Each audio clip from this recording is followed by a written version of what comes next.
The battle for Naboo hosts the greatest rewards in Galaxy of Heroes, and I want to make sure that everybody is on the same page here when it comes to how far we should be investing in our teams to get those juicy rewards. So let me introduce you to the 5 teams that I like to use to score as high as possible in the battle for Naboo. So to give us context here for this particular video, I just want to go over some of the basics here. So I score 11.1 million in the raid, which is just below the absolute maximum personal reward track that you can achieve at 12.15 million. My guild is one of the biggest guilds in the game, and we do maximum score this, and we have done for about 2 weeks now, I want to say.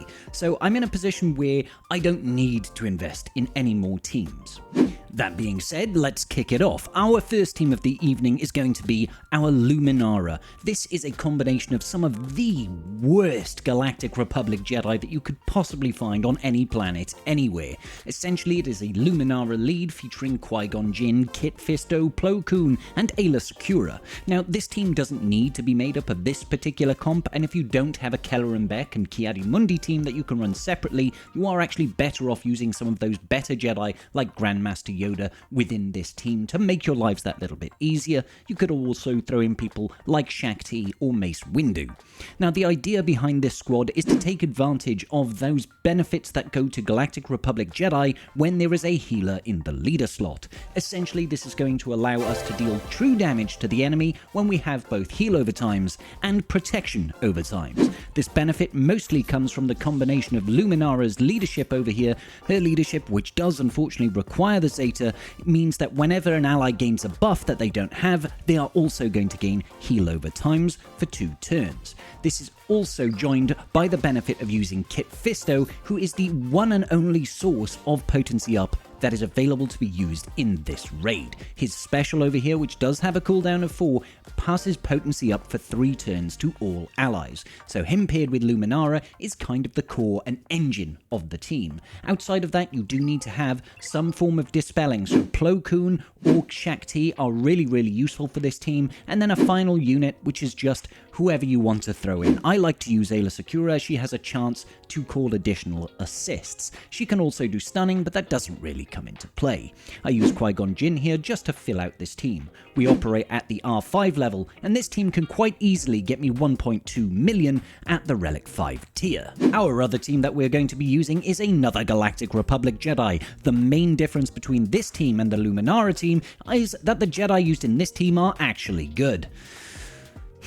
Interesting choices, right? So, Kelleran Beck lead with Shaak Ti, Grandmaster Yoda, Ki-Adi-Mundi, and Mace Windu. All of these characters are very valuable characters. This just a little bit more exclusive and very hard to achieve for those in the early to mid game. Unfortunately, Ki-Adi-Mundi at this point is a very restrictive character to try and get, and if you are only using your Get 3 currency to try and unlock him, you're going to be there for a very long time. I do think that this is a bit of a faux pas on CG's part, and I have been advocating to try and get the Ki-Adi-Mundi mission as a special mission within Rise of the Empire on the Geonosis planet. I think that would be a good way to incentivize players to keep on performing well in Rise of the Empire TB and give them the opportunity to actually unlock this character at 7 stars. Now, Kelleran Beck is also relatively new, having only come out at the end of last year, but he's still relatively accessible to everybody.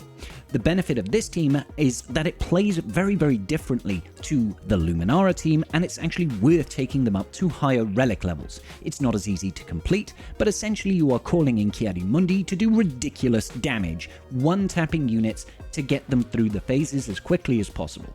Grandmaster Yoda is also able to pass additional buffs and take additional turns, and also take out those enemies when they really need to be taken out. Some really good damage, pairing off with the wonderful Jedi Council unique benefit from Ki-Adi-Mundi that is going to be giving us enhanced stats, and as Grandmaster Yoda and Shaak Ti are both support-type units, they're actually converting their health into additional offense, which really does increase the amount of damage that you're going to be doing.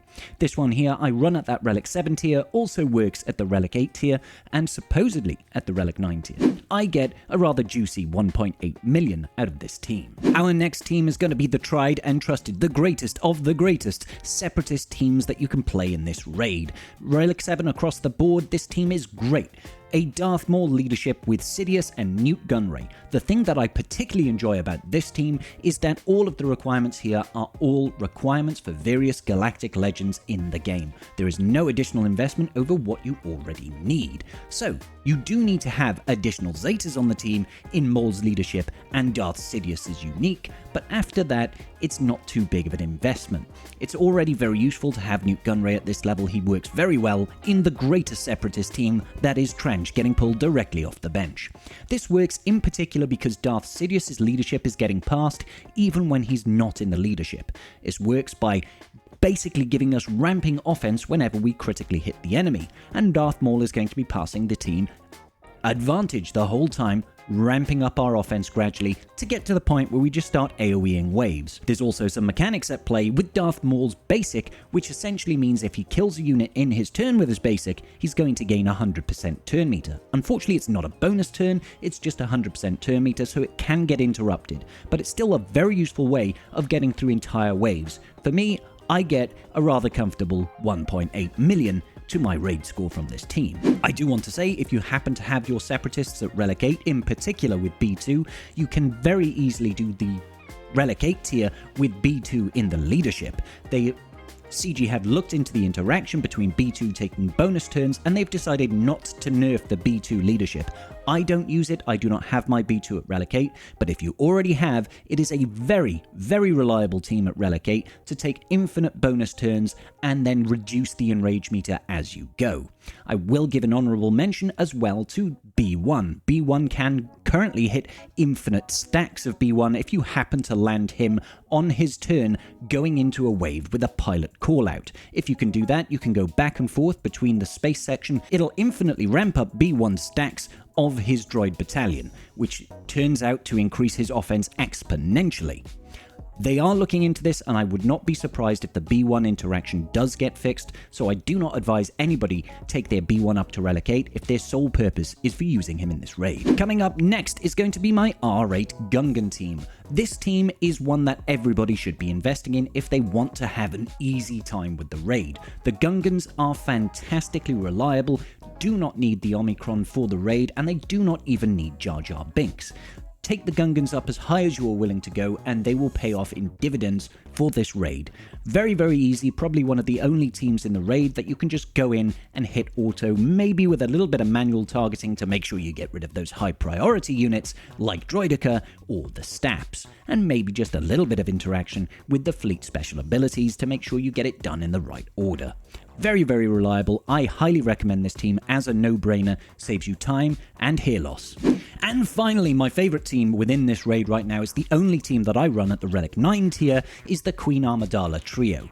This team is Queen Amidala, Padawan Obi-Wan, and Master Qui-Gon Jinn. They work together to do stupid amounts of AoE damage.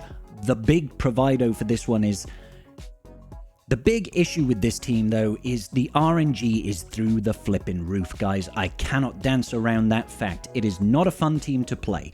The reason I like it is because the investment in R9 Queen Amidala, R9 Padawan Obi-Wan, and R9 Master Qui-Gon Jinn is so very beneficial to the rest of your game. You get a monthly assault battle that gives you Girder keypads or droid brains, and also a whole host of other relic materials and mod slicing materials in Duel of the Fates. That is one of the only ones that has a unique Relic 9 tier to it, so it's already got that benefit. If you take this team into PvP environments and into other PvE game modes such as territory battles, this team performs incredibly well.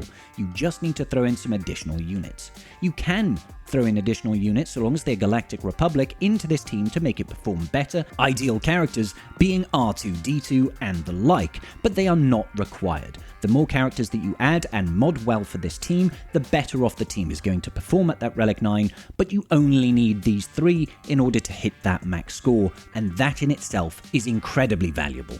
So those are the 5 teams that I use to score 11.1 million in the raid. I'm not going to be investing any further in any of my raid teams, and the reason for that is, for me to get that maximum personal reward box, I would need to do at least 2 teams up a tier level. It's not worth me doing the Luminara team up to Relic 7 because I do not like the individual characters and I don't think they hold value at Relic 7.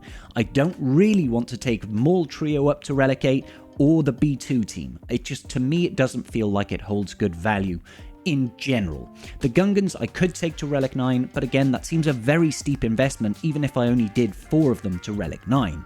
The only other choice then would be the Keller and Beck team, and that one I'm not too upset by the idea of taking that entire team to Relic 8. The only reason I'm not doing it is because it's not enough. If I took that team from Relic 7 to Relic 8, I'm only going to give myself an extra 900,000 points in this raid, and I need an extra 1.05 million. So I would have to do 2. And doing 2 in the current climate, with everything that's coming on in this game, we've got the new Galactic Legend Ahsoka Tano, we've got Balin's Skull coming into the game, I don't want to be throwing too many relic levels that I don't need to do.